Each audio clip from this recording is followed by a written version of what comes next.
जय हिंद दोस्तों। मैं Amit Shastri top 50 study YouTube channel में आप सभी का स्वागत करता हूं। दोस्तों लेकर के आ गए हैं संस्कृत का एक बहुत ही महत्वपूर्ण वीडियो, जिसमें कि आज हम उच्चारण स्थानों को आपको ट्रिक के माध्यम से, जैसे सूत्र के हिसाब से, जैसे प्रश्न परीक्षाओं में पूछे जाते हैं उस हिसाब से यहाँ पर लेकर के आए हैं। आप इस वीडियो को पूरा देखिएगा। आपने चैनल को तो सब्सक्राइब कर ही लिया होगा, क्योंकि पूरी तैयारी हम आपकी सिलेबस के अनुसार करा रहे हैं। और संस्कृत के इससे आप बेफिक्र हो जाए, आपकी पूरी तैयारी यहाँ पर हो जाएगी। तो चलिए शुरुआत करते हैं। पिछले वीडियो में हमने वर्णमाला पढ़ी थी, ना देखा हो तो पढ़ लें। चलिए आज आगे बढ़ते हैं। वर्णों का उच्चारण स्थान 2 नंबर लगभग इसमें आपके कंप्लीट हो जाएंगे। तो आपको बता दें कि 5 प्रकार के उच्चारण स्थान होते हैं। एक होता है कंठ, जो वर्ण कंठ से बोले जाते हैं। दूसरा होता है तालु। अभी आगे ट्रिक बता रहे हैं, चिंता मत करें, ट्रिक बता रहे हैं, सूत्र बता रहे हैं, ठीक है। तालु, मूर्धा। अब तालु और मूर्धा में सबसे ज़्यादा लोग कंफ्यूज होते हैं। तो तालब्य जो वर्ण है, तालब्य मतलब जो तालु से बोले जाते हैं, उन्हें आप देखिएगा ऊपर जीभ होगी, लेकिन जीभ पलटती नहीं है। लेकिन मूर्धा वर्णों में जीभ पलट जाती है। दंत वर्णों में दोनों दंत मिल जाते हैं, और ओष्ठ वर्ण में दोनों ओष्ठ मिल जाते हैं। कैसे, अब यहाँ पर हम देख लेते हैं। अभी कंफ्यूज मत होना। देखिए, सबसे पहले एक एक शब्द को हम देखते हैं। तो वर्ण के उच्चारण स्थान आज यहाँ पर हम संस्कृत के पढ़ने जा रहे हैं। संस्कृत की पूरी तैयारी, बहुत सारे वीडियो हमारे चैनल पर अपलोड हो चुके हैं। आप हमारी प्लेलिस्ट संस्कृत व्याकरण ट्रिक नाम से जो प्लेलिस्ट है, उसमें जाकर के संधि समास आदि को ट्रिक के माध्यम से पढ़ सकते हैं। चलिए देखें, पहला आता है कंठ। एक तरफ आप लिख लें क च ट त प, और एक तरफ लिखे कंठ, तालु, मूर्धा, दंत और ओष्ठ। अब देखो एक एक करके आपको पूरा याद हो जाएगा। कंठ के उच्चारण स्थान वाले शब्द कौन कौन से हैं? तो यहाँ पर सूत्र है अकुह विसर्जनीयानाम कंठः। संस्कृत में पढ़ रहे तो ऐसे ही पढ़ना पड़ेंगे, इसको रट लें। अकुह विसर्जनीयानाम कंठः, ठीक है। अकुह विसर्जनीयानाम कंठः मतलब आ। अकुह से क्या लेना? आ मतलब छोटा और बड़ा, ये दोनों किससे बोले जाते हैं? कंठ से। दोस्तों इसने अच्छे से किसी ने नहीं पढ़ाया होगा, आज पढ़ा रहे हैं, यही याद कर लेना। पेपर में बिल्कुल भी गलती मत करना। मेरे से पढ़ने के बाद गलती करोगे तो मुझे लगे क्या मतलब। तो आ और आ। कु से लेना है कवर्ग, ठीक है।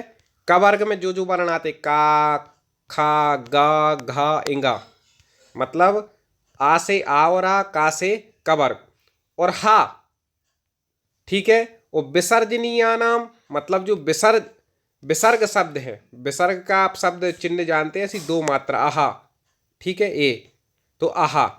कंठा मतलब एक कंठ से बोले जाते। आ कु से कवर्ग, हा और विसर्ग, इन सब का उच्चारण स्थान क्या है? कंठ है। इसका स्क्रीनशॉट भी ले सकते हैं। कंठ समझ गए? अब इनको आप बोल के देखो एक बार। कंठ पर अपने हाथ रख लो और बोलो का, खा। तो आप देखें कंठ में बहुत ज़्यादा कंपन होगा, सीधे कंठ से यहाँ पर ध्वनि निकल रही है, इसलिए इनको कंठ वर्ण कहते हैं। आपको ये सब याद करने की जरूरत नहीं है, आपको इतना सा लाइन एक याद करनी है, अकुह विसर्जनीयानाम कंठा। बस एक लाइन याद कर लेंगे, आपको होगा याद पूरे शब्द। आगे बढ़ते हैं। एक एक लाइन, 5 लाइन याद करेंगे, पूरे हो जाएंगे। देखें अगला है, हिंदी में भी कई लोग कंफ्यूज होती है, ये वाले याद कर ले, वो सेम ही होता है वर्ण का उच्चारण स्थान, ठीक है। इचू यसानाम तालु। अब अगला आ जाता है तालु। तालब वर्ण कौन कौन से हैं? तो इचू यशानाम तालु। ई से लेना है ई। जब ई आ जाए तो छोटी बड़ी दोनों ले लिया करें। चा से चवर्ग, चा, छा, जा, झा, या, ठीक है। या सा नाम, तो या और सा नाम मतलब बहुवचन कर दिया, बहुत सारे हैं, ठीक है। तालु तो या और सा। इस प्रकार से आपको एक लाइन याद रखनी, इचू या सा नाम तालु। ई, चा, या, चा से चावर्ग, चू, ऊ आ जाए तो समझ लेना उसमें हमें पूरा वर्ग लेना है। तो ई, चा, या और सा, ये क्या है? तालु मतलब तालब वर्ण है, इनका उच्चारण स्थान तालु है। अब एक बार बोलना आप, देखो ई, ई, चा, छा, जा, झा, या। इनको आप जब बोलेंगे ना तो जीभ बिल्कुल गले के यहाँ ऊपर, बिल्कुल ऊपर टकरा रही है, और उसमें याद रखना जीभ सीधी टकरा रही है, ठीक है। अभी जब अपन आगे जो वर्ण पढ़ेंगे उसमें जीभ मुड़ जाएगी और थोड़ी आगे तरफ टकराएगी। इस हिसाब से आप बोल करके देख लें। तो आपको क्या लाइन याद रखनी है? इचू यसानाम तालु। कंठ के लिए अकुह विसर्जनीया नाम कंठा, इचु यसा नाम तालु। 2 लाइन याद हो गई, ये अपने आप याद हो जाएगा, स्क्रीनशॉट लेते जाएं। दोस्तों पूरी संस्कृत व्याकरण ऐसी हम सरल में आपको पढ़ा रहे हैं। अब देखें ऋतु रसाणाम मूर्धा, अब आती है मूर्धा। मूर्धा के जब आप वर्ड बोलेंगे री टा था, तो आप देखें ऊपर जीभ यहां पर टकरा रही है मूर्धा में और जीभ थोड़ी मुड़ भी रही है। ठीक है, तो देखो आपको पेपर में मान लो आ गया ढा कैसा वर्ण है, तो आप खुद बोल लिया करें। आप कैसे बोल रहे ढा, तो आप देख लेंगे अपने आप अंदाजा लगाए। नहीं तो आपको तो हमारी एक लाइन याद रखनी है, ऋतु रसाणा मूर्धा। री से लेना है, री री छोटा री बड़ा री टू। हमने बताया कि टू जब ऊ लग जाए किसी शब्द में, टू मतलब टावर्ग पूरा। ठीक है, पूरा टावर्ग ले लो। टावर्ग में कौन कौन से, टा ठा डा ढा ड़ा। ठीक है, पूरा री टू, फिर रा वर्ण और सा, ये षटकोण वाला सा। ठीक है, एक जो अपन ने सा देखा था इसको कहते हैं तालब्य सकार। ये वाला जो सा है इसको बोलते हैं मूर्धन्य सकार, और एक ये जो सा आता है इसको बोलते हैं दंत सकार। है तीनों सा पूछे जाते हैं। ये कौन सा है दोस्तों, जल्दी से बता दे कौन सा है। तो ये है तालब्य सकार, ये वाला सा मूर्धन और ये वाला दंत। अब इसको बोलेंगे जैसे अपन बोलो सागर, तो दोनों दांत आपस में मिल जाते हैं। ठीक है, शक्कर, तो यहाँ पे अपनी तालू में जीभ टच होती है, और यहाँ पर षटकोण बोल षड़ा, तो ये जीभ मुड़ जाती, मूर्धा। ठीक है, मुंह से मुड़ना, मुंह से मूर्धा। तो ऋतु रसाणा मूर्धा मतलब री टावर्ग रा और सा, इनके उच्चारण स्थान क्या है, मूर्धा है। समझ गए दोस्तों, आप कभी कंफ्यूज नहीं होंगे। अगला देखें, 3 सूत्र याद कर लिए, चौथा सूत्र और याद कर लेना दोस्तों कि लृतु लसानाम दंतः।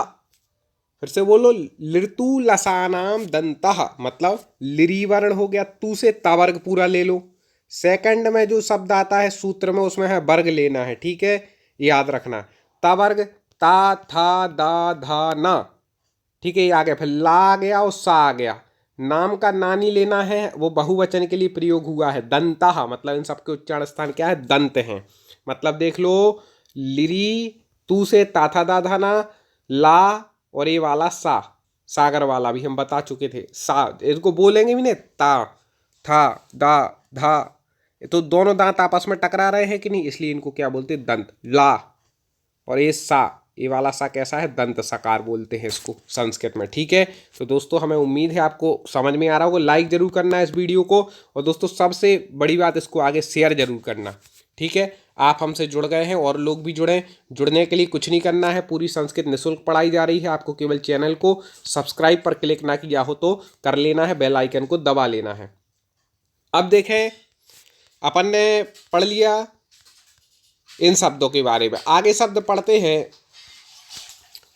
अब कंठ और तालु से जो उच्चारित होते हैं उनको बता रहे, तो बोल रहे हैं ए दउतो कंठ तालु, मतलब ए दउतो मतलब ए और आई, इनके उच्चारण कंठ और तालु ये दोनों हैं। कंठ और तालु दोनों का उपयोग होता है ए और आई में। ठीक है, तो एक सूत्र हो गया। आगे है ओ दउतौ कंठोष्टम, ओ और आउ, इनके कंठ और ओष्ठ दो से बोले जाते हैं। दो चीज़ों की सहायता है इसमें, कंठ की और ओष्ठ की।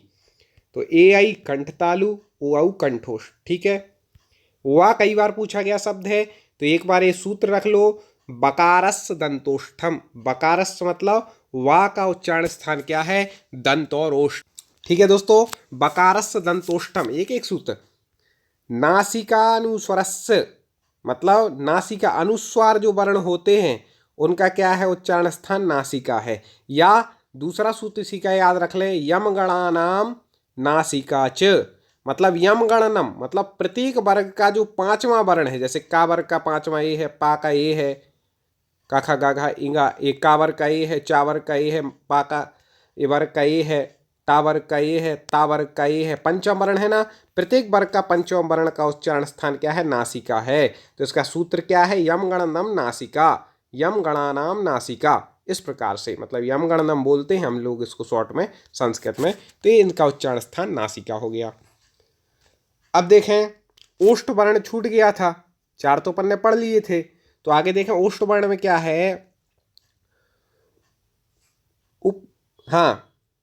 आगे देखें उपपद्ध मानियानाम ओष्ठौ। ठीक है, उपपद्ध मानियानाम ओष्ठौ मतलब ऊ ऊ, ठीक है।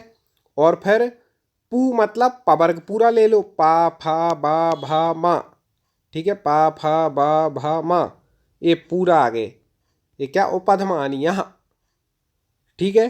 तो इस प्रकार से इनको क्या ले लेते हैं, उपधमानी मतलब अर्ध विसर्ग प्रकार से।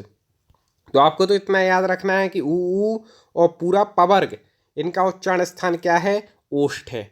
तो आपको हमने पहले कितने सूत्र याद करा दिए, पहले हमने किया था अकु विसर्जनीयानाम कंठा, इचु यशानाम तालु, ऋतु यशाणाम मूर्धा, ठीक है, लितु लसानाम दंता और उपपद्मीयानाम ओष्ठौ। इस प्रकार से 5 हो गए। और अपन ने एक और चीज़ यहाँ पर पढ़ी, इसका स्क्रीनशॉट ले लेंगे। जो डबल उच्चारण स्थान है, ए दौतो कंठ तालु, ओ दौतो कंठोष्टम, बकारस दंतोष्टम और नासिका अनुस्वर से प्रति अनुस्वार, ये अमानुस्वार कहलाता। प्रत्येक वर्ग का पंचम वर्ण नासिका से उच्चारण होते, नाक से। आप बोल भी लो या म, देखना नाक से उच्चारण स्थान होते, बोल करके देख लिया करें। तो इस प्रकार से दोस्तों टॉप 50 स्टडी यूट्यूब चैनल के माध्यम से हम पूरी तैयारी संस्कृत की करा रहे हैं। आपको सब्सक्राइब करना है, वीडियो को आगे शेयर करना है और इसी तरह जुड़े रहना है। जय हिंद।